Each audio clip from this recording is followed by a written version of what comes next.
ठाणम आगम के तीसरे स्थान में कहा गया है, लोइए व्यवसाये त्रिविधे पन्नत्ते तंजहा अत्थे धम्मे कामी। लौकिक व्यवसाय 3 प्रकार का प्रज्ञप्त है, अर्थ, धर्म, काम। यहां व्यवसाय शब्द का प्रयोग किया गया है। व्यवसाय शब्द का सामान्य चालू अर्थ है व्यापार धंधा, संभवतः है, परंतु यहां व्यवसाय का अर्थ किया गया निश्चय, निर्णय। प्राचीन काल के साहित्य में देखें, व्यवसायात्मिका बुद्धि आश्रय, कि बुद्धि का काम है व्यवसाय करना, निर्णय करना, निश्चय करना। तो व्यवसाय है निश्चय करना, निर्णय करना, कोई अनुष्ठान कार्य करना, यह व्यवसाय हो गया। तो व्यवसाय भी अनेक प्रकार के होते हैं। एक है लौकिक व्यवसाय, लोक मत के अनुसार चलने वाला अनुष्ठान कार्यकलाप, सांसारिक संदर्भों में चलने वाला कार्यकलाप। गृहस्थ आदमी है वह लौकिक व्यवसाय करता है। साधु तो लौकिक व्यवसायों से मुक्त रहने की भूमिका पर होते हैं, परंतु गृहस्थ तो लोक में ही है, लौकिक व्यवसाय में स्थित है, तो उसके द्वारा लौकिक व्यवसाय किया जाता है। वह लौकिक व्यवसाय, लौकिक कार्य 3 रूपों में किया जाता है। एक है अर्थ, दूसरा है धर्म, तीसरा है काम। इन तीनों को त्रिवर्ग भी कहा गया है। आचार्य हेमचंद्र ने अभिधान चिंतामणि ग्रंथ, जो संस्कृत का एक कोश है, यानी पर्यायवाची शब्दों का संकलन है, ग्रंथ है, जिसे हम सीधी चालू भाषा में नाममाला कहा करते हैं। हमारे अनेक चारित्रात्माओं ने नाममाला को कंठस्थ किया होगा। अब मुझे स्मरण है, मैंने भी बचपन में पूरी नाममाला यानी अभिधान चिंतामणि ग्रंथ को याद करने का प्रयास किया था। लगभग 1500 से ज़्यादा गाथा उसमें हो जाते हैं। संस्कृत भाषा में विकास करने वालों के लिए वह अभिधान चिंतामणि ग्रंथ भी कंठस्थीकरणीय है, स्मरणीय है, मननीय है, पठनीय है। उससे संस्कृत भाषा के बहुत से शब्द प्राप्त हो जाते हैं। श्लोक बनाना हो तो श्लोक में जो शब्द फिट हो सके वही शब्द काम लिया जाना चाहिए। तो एक अर्थ को द्योतित करने वाले अनेक अनेक शब्द हैं, उनमें से कौन सा शब्द बिल्कुल उपयुक्त है उस श्लोक में, छंद भंग भी न हो, छंदो भंग भी अवांछ्य है, और ठीक अर्थ देने वाला भी हो, तो वह नाममाला याद है तो उसके आधार पर अनेक शब्दों पर ध्यान देकर जो उपयुक्त बैठने वाला शब्द हो उसको संस्कृत श्लोक रचना में काम में लिया जा सकता है। अभिधान चिंतामणि एक ऐसा ग्रंथ है जिसमें विभिन्न बातों का वर्णन है। जैन धर्म के तीर्थंकरों का भी संक्षिप्त वर्णन है, परिचय है, गणधरों का उल्लेख है, चतुर्दश पूर्वधर या श्रुत केवली व्यक्तित्वों का उल्लेख है, तीर्थंकरों के अतिशयों का वर्णन है, उल्लेख है, अनेक बातें हैं। तो खैर यह प्रसंगवश बात बताई है मैंने। मैं मुख्य बात यह बता रहा हूं कि नाममाला में कहा गया त्रिवर्गो धर्म का था। एक त्रिवर्ग है, तीन चीजों का समूह है, अर्थ, धर्म और काम। तो गृहस्थ जीवन में आदमी को अर्थ का उपयोग करना होता है, यानी पैसा, धन चाहिए।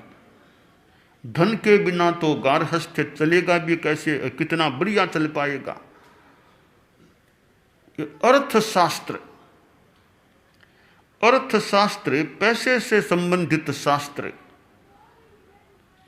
और लौकिक व्यवसाय में गृहस्थ पैसे के लिए भी पुरुषार्थ करता है। कमाई करता है तो पुरुषार्थ करना होता है। गारहस्थ जीवन भी अपने आप में कुछ कठिन है। घोराश्रमम चैत्तानम, शास्त्र में कहा गया घोर आश्रम। गृहस्थ के सामने कितनी कठिनाइयां व्यवसाय संबंधी आ सकती हैं, पेचीदगियां आ सकती हैं। तो गारहस्थ्य में अर्थ के लिए आदमी को पुरुषार्थ करना होता है, कमाई करनी होती है। या कमाई न करे तो घर चलेगा कैसे। तो अर्थ भी एक पुरुषार्थ है, एक व्यवसाय है। व्यवसाय कह दे, पुरुषार्थ कह दे। अर्थ के लिए पुरुषार्थ करना होता है गृहस्थ को। दूसरा उसका पुरुषार्थ है धर्म। यहां धर्म एक शुद्ध आध्यात्मिक वाला धर्म नहीं, जहां केवल शुद्ध अध्यात्म की ही बात हो, वह नहीं। सामाजिक कर्तव्य वह भी धर्म है। धर्म का एक अर्थ है कर्तव्य। एक पिता का कर्तव्य है अपनी संतान को पढ़ाना लिखाना, फिर उनकी शादी कर देना, काम धंधे में लगा देना। यह पिता का एक धर्म है संतान के प्रति। संतान का धर्म है माता पिता के प्रति, माता पिता की मनोनुकूल व्यवस्था करना, सेवा करना, उनकी आज्ञा के प्रति ध्यान देना। यह संतान का धर्म है माता पिता के प्रति। तो यह जो कर्तव्य शास्त्र है या सामाजिक शास्त्र है, यह धर्म है। तो गारहस्थ्य में अपने धर्म, अपने कर्तव्यों के लिए भी व्यवसाय, पुरुषार्थ करना होता है।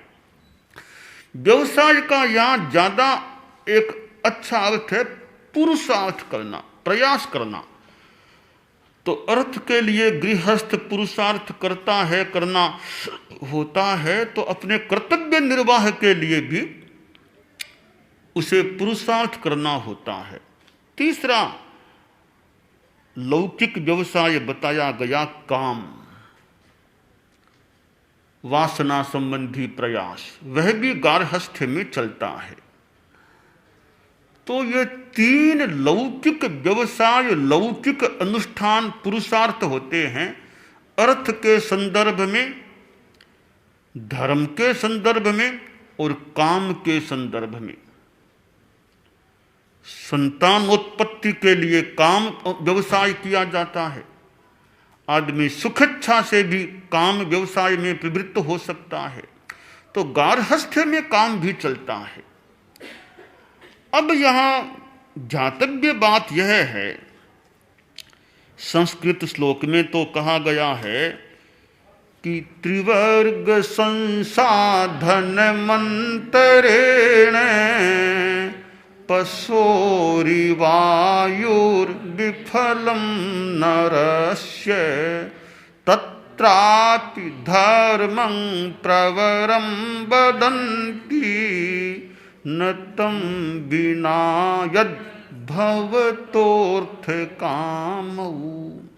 कि त्रिवर्ग गृहस्थ जीवन में न हो, अर्थ धर्म काम न हो, तो गारहस्थ्य में गृहस्थ का जीवन बेकार है, विफल है, पशु की तरह बेकार है। और इन तीनों में भी धर्म को श्रेष्ठ बताया गया। धर्म को श्रेष्ठ बताते हैं विद्वान लोग, क्योंकि धर्म के बिना अर्थ और काम भी अनिश्चित्व की स्थिति में आ सकते हैं या गड़बड़ा सकते हैं। तो कर्तव्य बोध नहीं है तो अर्थ की बात भी कठिनाई में पड़ जाए, काम भी कठिनाई में पड़ जाए। एक श्लोक और संस्कृत में आता है, यस्य त्रिवर्ग शून्यानि दिना न्यायान्ति यान्ति च स लोहकार भस्त्रे व स्वसन्नपि न जीवति। कि जिस आदमी के जीवन में त्रिवर्ग नहीं है, अर्थ धर्म काम, तो उसके दिन तो बेकार से जाते हैं। यानी जिसके दिन अर्थ धर्म काम से शून्य होते हैं वह तो मुर्दा आदमी है। कि मुर्दा कैसे? एक सुंदर उदाहरण दिया है कवि ने कि लोहकार भस्त्रा, लोहार की धोकनी होती है तो वो प्रक्रिया से संकुचित होती है और विकुचित, संकुचित विकुचित। तो संकुचित विकुचित तो वो लोहार की धोकनी भी होती है। आदमी का पेट भी फूलता है, सिकुड़ता है। तो फूलने सिकुड़ने से क्या लोहार की धोकनी को सजीव थोड़ी कहा जाएगा। इसी तरह पेट के फूलने सिकुड़ने से एक दृष्टि से सजीवता का प्रमाण है पेट का फूलना सिकुड़ना। एक अन्य विचार से कहा कवि ने कि भाई पेट का फूलना सिकुड़ना तो हम प्रमाण नहीं मानते जीवन के लिए। एक दृष्टि से जैसे लोहार की धोकनी सजीव नहीं होती, इसी प्रकार जिस आदमी के गृहस्थ के जीवन में अर्थ धर्म और काम न हो वह एक अपेक्षा से मुर्दा आदमी होता है। एक श्लोक में यह विचार दिया गया है। हम बात को थोड़ा सा और समझने का प्रयास करें कि गृहस्थ जीवन में अर्थ के लिए पुरुषार्थ होता है, काम के लिए व्यवसाय पुरुषार्थ होता है, यह शादी आदि करना सब काम के लिए व्यवसाय है, पुरुषार्थ है। कमाई करना, दुकान चलाना अर्थ के लिए व्यवसाय है। और धर्म का व्यवसाय अपने कर्तव्यों, सामाजिक कर्तव्यों के प्रति पुरुषार्थ करना, वह धर्म का व्यवसाय हो गया। इन सारी बातों के साथ आदमी को यह ध्यान देना चाहिए मैं मोक्ष के लिए क्या करता हूं। पुरुषार्थ चतुष्टयी का उल्लेख आता है। आचार्य हेमचंद्र ने भी बताया है कि चतुर्वर्ग है स मोक्ष कहा। 3 वर्गों के साथ मोक्ष सहित हो जाए, मोक्ष भी जुड़ जाए तो चतुर्वर्ग हो जाएगा, मोक्ष भी साथ में जुड़ जाएगा। तो अर्थ के लिए आदमी व्यवसाय करे, काम के लिए व्यवसाय करे, धर्म के लिए व्यवसाय करे, तो फिर अध्यात्म के लिए, मोक्ष के लिए भी व्यवसाय करे। यानी कुछ समय या जीवन शैली ऐसी बनाए कि मोक्ष के लिए भी आदमी का पुरुषार्थ होता रहे। मानव जीवन तो बहुत सुंदर अवसर है मोक्ष के लिए पुरुषार्थ करने का। तो आदमी यह सोचे मैं मोक्ष के लिए व्यवसाय यानी पुरुषार्थ करता हूं या नहीं। साधु साध्वियां बन गए वे तो मानो मोक्ष के लिए समर्पित हो गए या होना चाहिए। गृहस्थ को भी चाहिए कि गारहस्थ में हूं, साधु नहीं बन सकता, तो भी कुछ तो मोक्ष के लिए भी पुरुषार्थ करूं। इतने इतने लोग चतुर्मास में प्रवचन श्रवण के लिए स्थित हैं, सेवा उपासना करते हैं, धर्म ध्यान करते हैं, तपस्या उपवास आदि आदि करते हैं, सामायिक पौषध आदि करने वाले हैं। वे मोक्ष के लिए मानो पुरुषार्थ करते हैं। यह धार्मिक साधना सारी जो पौषध उपवास सामायिक प्रवचन श्रवण आदि आदि त्याग प्रत्याख्यान तपस्या कोटि जप अनुष्ठान जैसे उपक्रम हैं, ये मोक्ष के लिए होने वाला पुरुषार्थ है। तो मोक्ष के लिए चतुर्मास में तो ज्यादा व्यवसाय करने की अनुकूलता रह सकती है। अब वर्षा का समय हो तो तपस्या में कुछ सुगमता हो सकती है। प्रकृति से इन दिनों में वर्षा हो रही है तो मानो कि प्रकृति तपस्वियों को आह्वान कर रही है, तपस्या करो तपस्या करो, मेरी ओर से अनुकूलता दी जा रही है, अभी सहयोग दिया जाए, तपस्या करो तपस्या करो, बेला करो, तेला करो, पंचोदा करो, अठाई करो, ज्यादा करो। हमारी एक छोटी साध्वी है विशाल प्रभा, तपस्या कर रही है, आगे बढ़ रही है, तो मानो प्रकृति भी सहयोग की स्थिति में है। छोटी साध्वी तपस्या में लगी हुई है। ऐसे और भी कितने करने वाले अपने ढंग से तपस्या करते हैं। तो यह तपस्या भी मोक्ष के लिए व्यवसाय है, पुरुषार्थ है। तो हम यह ध्यान दें, गृहस्थ अर्थ का व्यवसाय करे, कोई बुरी बात नहीं, अर्थ के साथ ईमानदारी को जोड़ दे। ईमानदारी कि बेईमानी से बचने का प्रयास करूं, अर्थ के अर्जन में शुद्धता रहे, अर्थ के उपभोग में संयम रहे, विवेक रहे। जैन धर्म में श्रावक के लिए, गृहस्थ के लिए इच्छा परिमाण और भोगोपभोग परिमाण दो बातें बताई गई। 12 व्रतों में है। इच्छाओं का परिसीमन करे, यह अपरिग्रह से जुड़ी हुई बात, अर्थ से जुड़ी हुई बात। और जो पदार्थ हैं, पैसा है, उसका भोग करने में भी संयम रखे। तो इच्छा परिमाण और उपभोग परिभोग परिमाण या भोगोपभोग परिमाण यह जीवन में रहता है, तो अर्थ के साथ वो एक मानो मोक्ष का अंकुश हो जाता है, संयम हो जाता है। इसी प्रकार काम भी एक व्यवसाय है, लौकिक व्यवसाय। वहां भी हम संयम को अगर आदमी जोड़ दे, स्वेदार संतोष भी 12 व्रतों में एक व्रत है, स्वेदार संतोष, स्वपति संतोष, यह जुड़ जाता है तो फिर काम पर भी अंकुश हो जाता है। तो गार्हस्थ्य में अर्थ के साथ भी संयम का अंकुश और काम के साथ भी संयम का अंकुश, कि स्वेदार स्वपति संतोष। यह संयम का अंकुश जुड़ जाता है तो यह आपका गार्हस्थ्य का जो गाड्डा है वो ठीक चलेगा। गार्हस्थ्य के गाड्डे के ये पहिए हैं, अर्थ भी पहिया है, काम भी पहिया है, और वह धर्म भी पहिया है। कई बार 3 पहिए वाले होते हैं, तिपैया होते हैं वाहन, कोई रिक्शा जैसा तिपैया, 3 पहियों से चलने वाला तिपैया, यह गार्हस्थ्य का मानो रिक्शा है, गाड्डा है। अब इस पर मोक्ष के विचार का या संयम का अंकुश रहे, संयम सारथी के रूप में रहे, तो यह गाड्डा, यह रिक्शा ठीक चलेगा। संयम का अंकुश नहीं है, संयम जैसा संचालक नहीं है, कंट्रोलर नियंत्रक नहीं है, तो यह गाड़ा इधर उधर जा सकता है।